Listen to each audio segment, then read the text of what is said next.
Baik, pembangunan wilayah yang lebih seimbang dan inklusif menjadi cita-cita ekonomi madani dan itu juga digariskan dalam kajian separuh penggal rancangan Malaysia ke-12 yang dibentangkan Perdana Menteri semalam.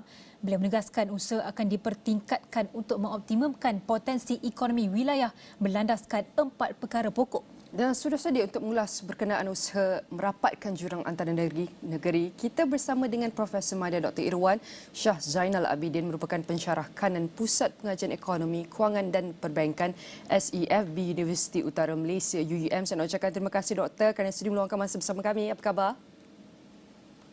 Ya, sihat. Alhamdulillah. Doktor, kita teruskanlah dengan reaksi terus. Bagaimanakah pandangan doktor terhadap KSP RMK ke-12 yang telah dibentangkan semalam yang beri penegasan kepada pembangunan wilayah yang kita boleh cakap yang balance, inklusif termasuk melihat potensi ekonomi wilayah berdasarkan kekuatan ataupun strength setempat dan perindustrian mengikut geografi. Bagaimana doktor?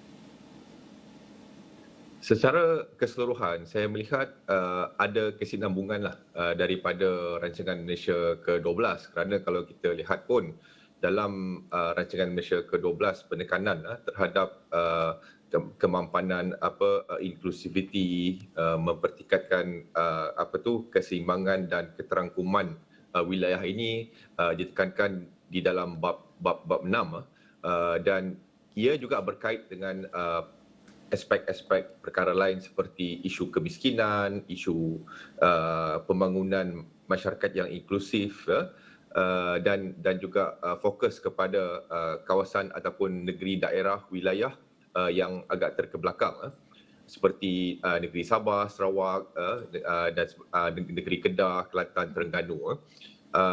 Namun begitu, kalau kita lihat juga ini juga berkait dengan kesinambungan di dalam rancangan Malaysia ke-11. Rancangan Malaysia ke-11 juga ada penumpuan terhadap isu kemampanan dan inklusiviti ini. Tetapi sememangnya pada ketika ini, ketika melihat pendekatan baharulah kerana kita tahu keadaan perubahan yang berlaku terutamanya akibat daripada pandemik, akibat daripada pandemik COVID-19 dan juga kita tahu perubahan kerajaan dan sekarang penumpuan terhadap kerangka ekonomi madani yang telah pun dibentangkan. Begitu juga dengan dokumen-dokumen ekonomi yang lain seperti dokumen perubahan tenaga NETR yang sekarang ini saya fikir sudah ada 2 volume. Begitu juga berkait dengan pelan induk perindustrian baharu yang juga baru dibentangkan. Jadi saya fikir kajian separuh penggal rancangan Malaysia ke-12 ini mempunyai hala tuju yang saya fikir sama tetapi pendekatan yang berbeza.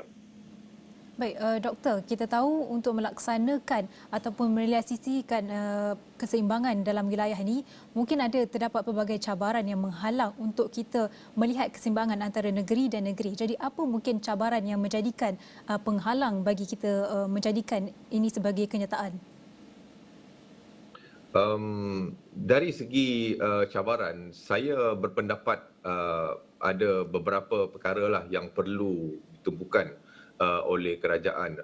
Saya fikir yang pertama sekali itu dari segi data sebab kita tahu kalau tidak ada data yang menyeluruh sukar untuk kita nak melakukan assessment, sebab bila kita kata sama ada sesuatu itu tercapai atau tidak, perkara penting di sini kita nak tahu adalah apakah bentuk pengukuran, apakah instrumen pengukuran yang kita gunakan. Jadi ini memerlukan data yang baharu dan menyeluruh dan saya fikir kerajaan pun tengah membina data ini yang kita panggil padu tu, penggalan data yang menyeluruh penggalan data utama. Jadi ini penting dan selepas data ini sudah pun ada, saya fikir kita boleh melihat bagaimana mungkin adanya kita menggunakan instrumen-instrumen baharu bagi kita mengukur dari segi bagaimana sasaran yang kita letakkan itu boleh dicapai. Contohnya kalau kita lihat dari segi pengukuran, bila kita kata nak memperkasakan golongan B40 dan sebagainya, saya fikir perlu kita melihat kembali golongan B40 itu bagaimana kita mengukur isu kemiskinan dan sebagainya. Begitu juga dari segi konteks kemiskinan tegar dan sebagainya. Okey, itu dari segi data lah. Satu lagi saya fikir apa yang penting juga adalah dari segi hubungan antara kerajaan persekutuan, kerajaan negeri dan juga pemberkasan kepada kerajaan tempatan. Ini berbalik kepada aspek federalisme kita lah, yang saya fikir juga boleh diperbaiki dan mungkin juga perlu diberikan lebih kita kata autonomi lah kepada terutamanya kerajaan negeri, dan saya fikir inilah yang cuba dilakukan ataupun kita kata pendekatan baru itu, kerana sekarang ini dia lebih memfokus kepada perindustrian yang dikatakan spesifik kepada geografi dan juga negeri, seperti yang ditekankan di dalam kerangka ekonomi madani. Jadi di sini saya fikir perlu adanya satu interaksi bukan saja top down tapi juga bottom up. Jadi kerajaan persekutuan perlu juga mengambil maklum kepada kekuatan setiap negeri dan juga wilayah yang ada. Misalnya saya bagi contoh apa yang berlaku di Kalimantan. Projek Nusantara itu adalah satu projek yang besar. Jadi mungkin di sini perlu ada lebih projek-projek yang lebih detail supaya kesan limpahan daripada projek Nusantara itu akan diperolehi terutamanya kepada rakyat Sabah dan Sarawak di masa jangka panjang.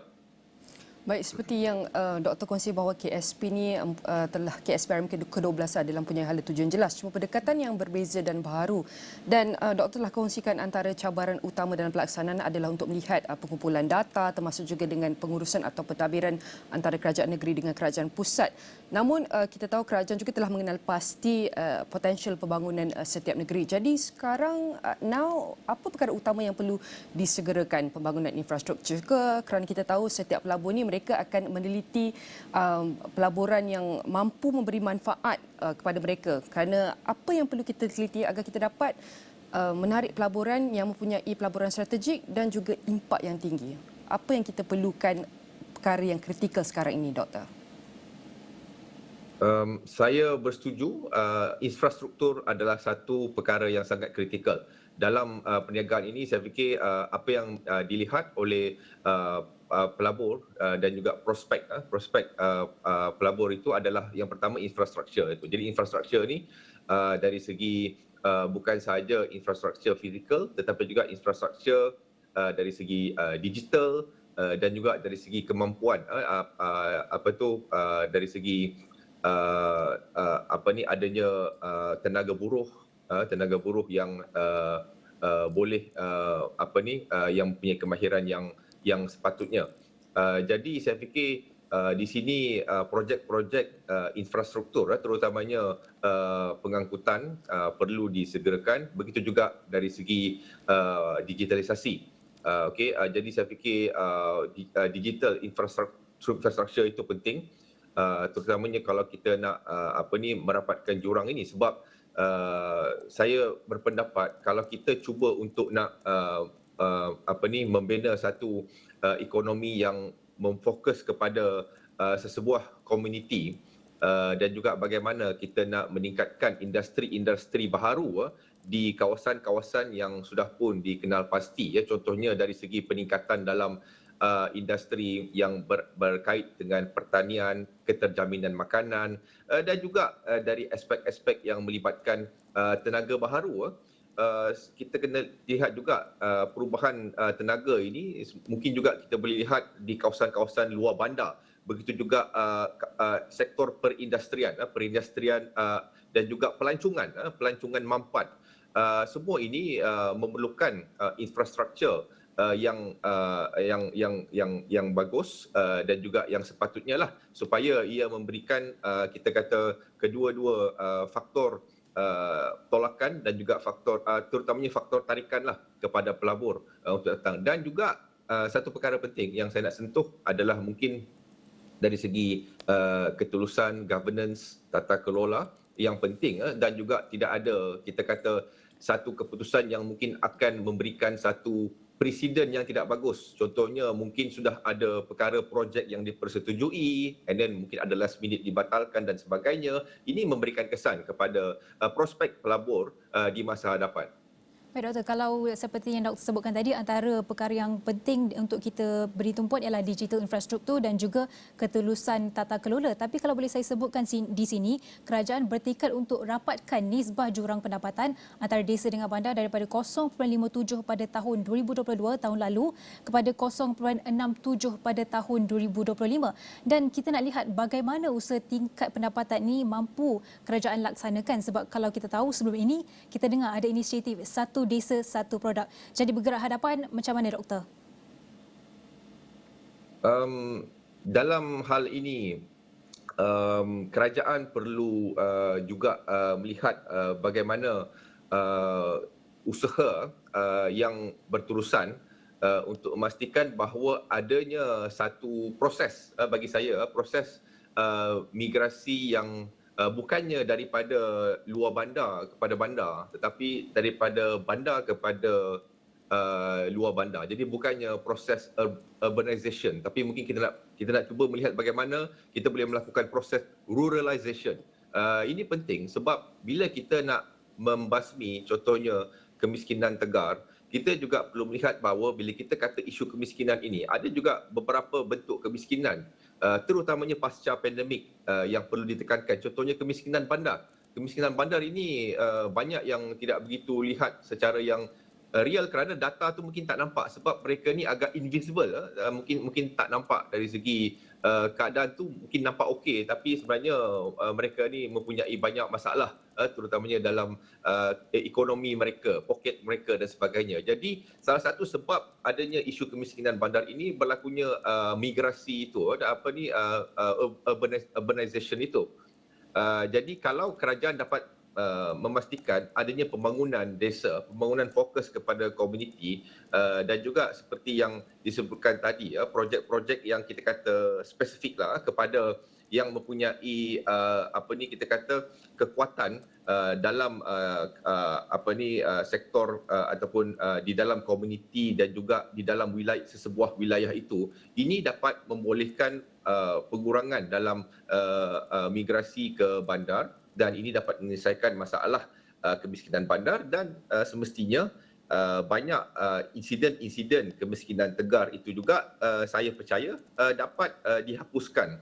Jadi ini berbalik kepada ekosistem keusahawanan.